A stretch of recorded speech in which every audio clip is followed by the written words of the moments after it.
Welcome back. The weather could affect firefighting efforts in the mountain fire coming up this weekend, so time now to check in with Bryan. Not necessarily in a good way either, even if rain is headed our way. Bryan joins us from the Lifestyle Weather Center with a look at what's in store for us. Bryan. Well, let's start off with on this date, heavy T. Towering cumulus, big thunderstorm activity, 1955 on this date, 29 Palms.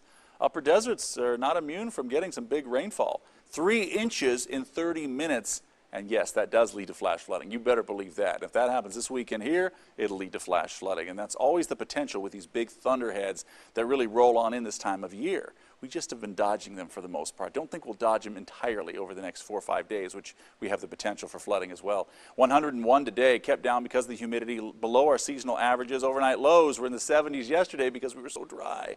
Today, not so dry, overnight lows in the 80s.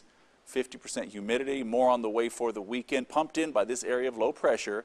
I've been asked locally, a lot of people have been saying, hey, well, is there a chance we won't see any thunderstorms? Well, this low would have to drop south. I guess technically it could. Computer models not keeping it south, keeping it moving to the west, so that pumps in more moisture for us. High pressure slides over and that pumps in more moisture. So moisture in place, triggering mechanism. It looks like it could all come together for us. Computer models hinting at that as well right there, 24 hours ahead of time, really keeping Arizona in the thick of things, Las Vegas, and down to most of Southern California as well, out to the Salton Sea. Higher elevations, of course, have the best potential, but we'll be watching it for our valley into early next week for the southwest.